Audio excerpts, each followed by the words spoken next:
guys, welcome back to another Reading with Miss Fox. This is day 2 of reading Amelia Bedelia and Friends, The Cat's Meow. This book talks a lot about idioms.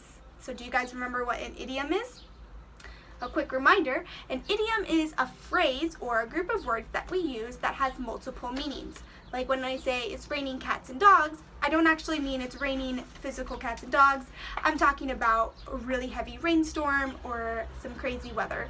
But if you didn't understand that was an idiom, you could kind of get confused with what people are saying. And Amelia Bedelia runs into a lot of idioms in her stories with her friends. And when we left them off, they had recently made inventions in the classroom. And Amelia Bedelia spent a lot of the time looking for a cat because she thought that skin the cat actually meant, there's more than one way to skin a cat, meant to actually skin a physical cat, but really it just meant to get creative. And then when she was done inventing, her invention was the only one that worked. Then her and her friends went out to recess to take a break, and that's where we left them off, playing dodgeball. So let's go ahead and catch back up when Amelia Bedelia goes to get the ball. Chapter 3. Curiosity killed the cat. Before I even go any further, did you guys hear an idiom?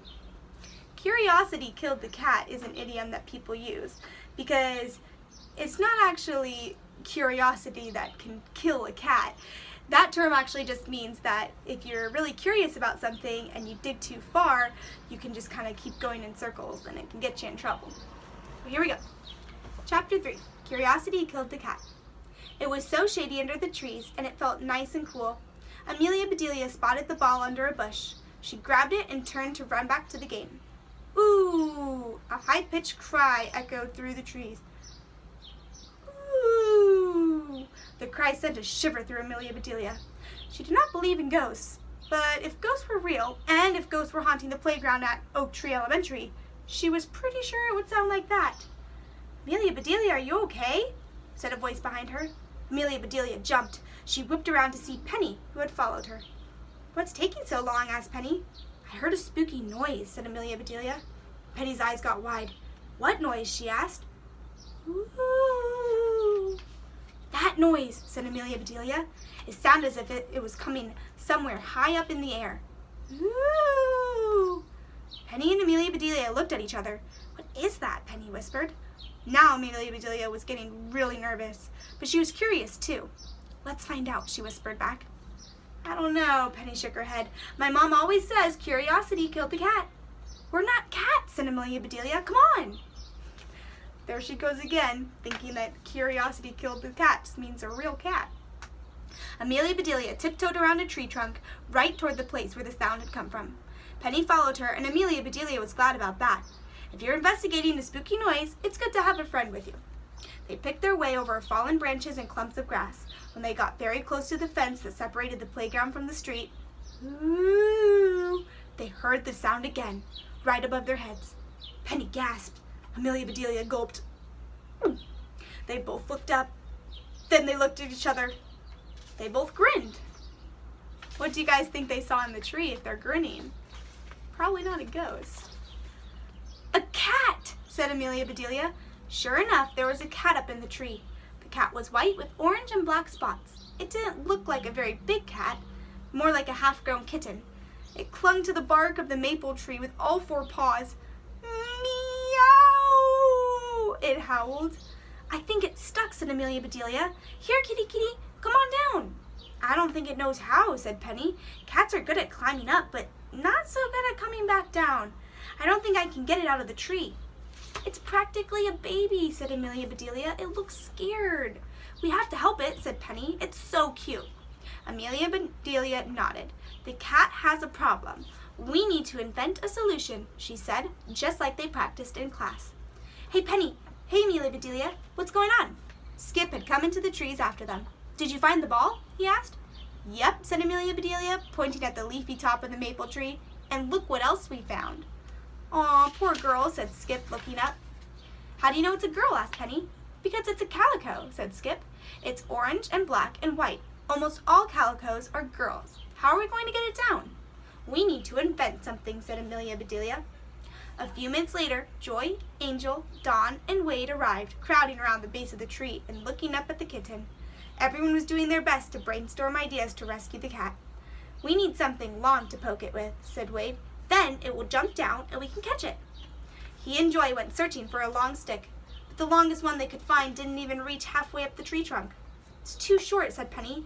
"Anyway, if we poke her, it might hurt her and make her scramble up higher." "If we take off our jackets and hoodies, we could make a pile for the bottom of the tree," said Joy. "Then she'll have a soft place to land." Everyone agreed that was a good idea, and soon jackets and sweatshirts were piled at the base of the tree. "Meow, ow." The cat didn't move. "My mom built me a treehouse in the backyard," said Dawn. "She nailed pieces of board to the trunk, like steps, so I could climb up. If we had a hammer, we could do that." But they didn't have a hammer, or nails. "We need a big trampoline," said Joy. "Then we could jump high enough to grab her." But they didn't have a trampoline either. "I've an idea," said Penny. She began talking like a cat. "Meow, meow, meow, meow." "Why are you meowing?" asked Amelia Bedelia. "If she thinks her friends are down here waiting to play with her," said Penny, "maybe she'll come down." "Good idea," said Dawn. "Meow, meow, meow." Everyone meowed as loudly as they could. The cat turned around her head and stared at them. She blinked. She meowed even more loudly herself, but she didn't climb down. Instead, she sat back and started to lick her paw. That gave Amelia Bedelia another idea. The cat wouldn't come down of what she heard, but maybe she'd come down because of what she smelled. "Wait," said Amelia Bedelia. "I'll be right back." Amelia Bedelia raced across the playground. She darted into the building. They weren't supposed to go inside at recess, but she had to break that rule, or at least bend it a little. There was something in Amelia Bedelia's locker that might just save the day. What do you guys think Amelia Bedelia is going to grab? Let's find out. Chapter 4, Thinking Outside the Can. When Amelia Bedelia told Mr. Jack, the Oak Tree Elementary custodian, that she had to go inside for an emergency, he nodded and let her in. Do you guys know what a custodian is? A custodian is a janitor, or someone who cleans up. But be quick about it," he said. "Recess is almost over." He didn't ask her what the emergency was. That was good, because Amelia Bedelia didn't have time to explain. She raced to her locker. She pulled out her lunchbox out of her backpack and then ran back outside. "Thanks, Mr. Jack," she yelled as she sprinted across the playground. She skidded to a stop under the tree. "Lunch?" asked Joy. "Amelia Bedelia, it isn't lunchtime." "I know that," panted Amelia Bedelia, "but maybe the cat doesn't." She opened up her lunchbox and unwrapped her sandwich. She peeled off the top piece of bread. A certain smell drifted into the air. It was a smell that everyone recognized. "Tuna fish!" exclaimed Joy. "Amelia Bedelia, what a great idea!"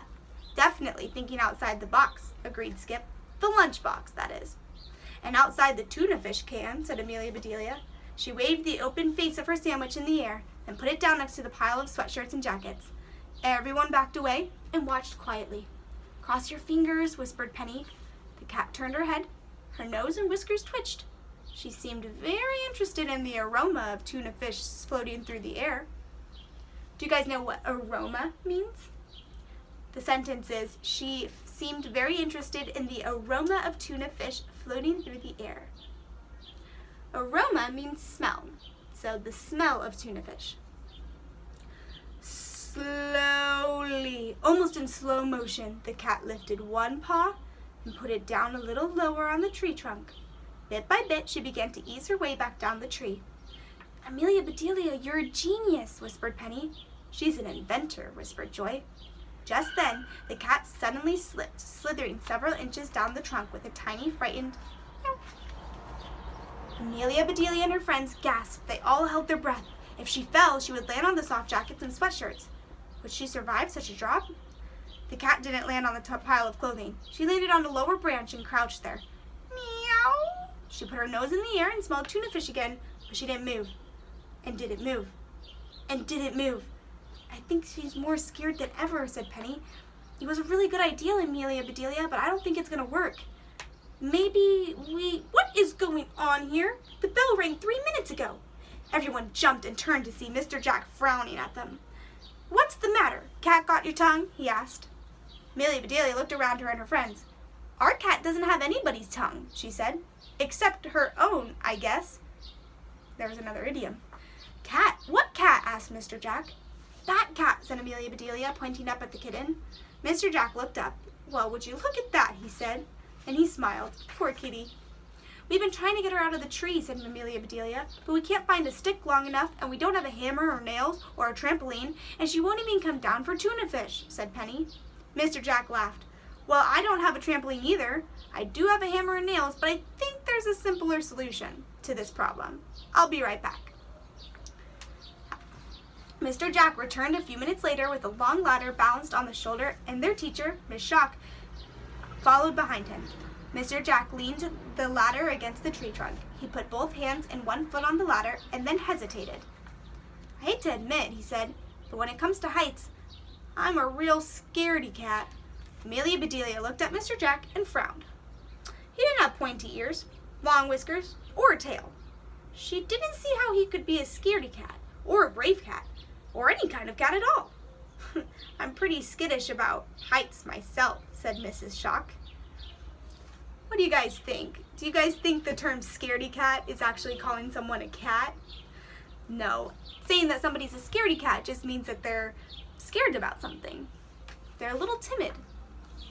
I'll do it, said Amelia Bedelia. She didn't mind heights. She liked climbing trees, and she loved animals. Okay, up you go, Mrs. Shock said.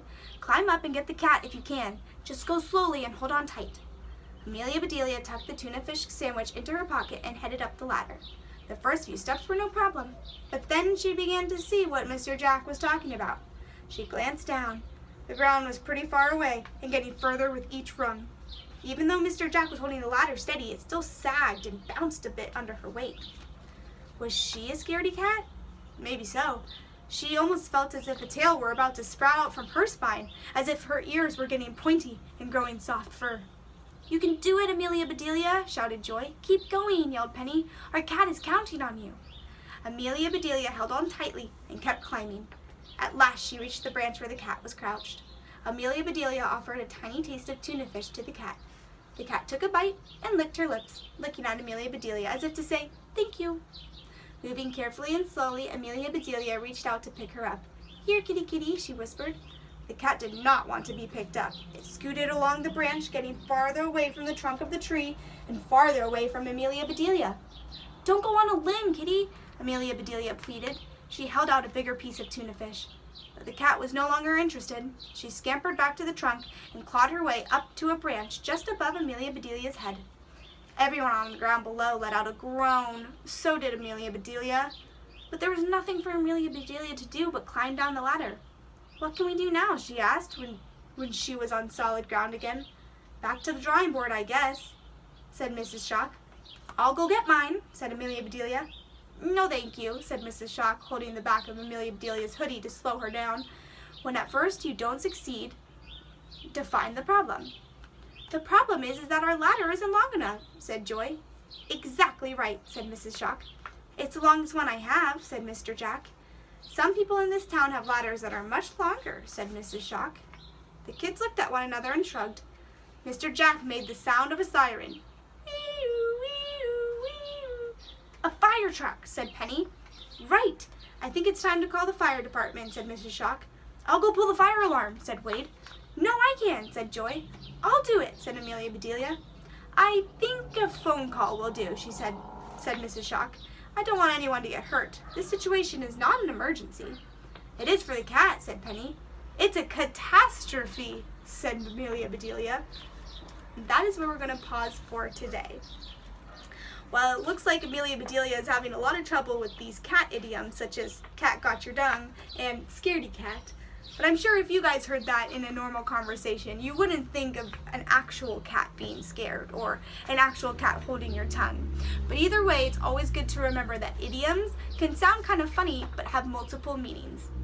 Alright, well, tune in tomorrow so that we can continue our story of Amelia Bedelia and her friends and find out if they're able to get the fire trucks to come so that they can use the big ladders to get the cat down. Bye, first graders!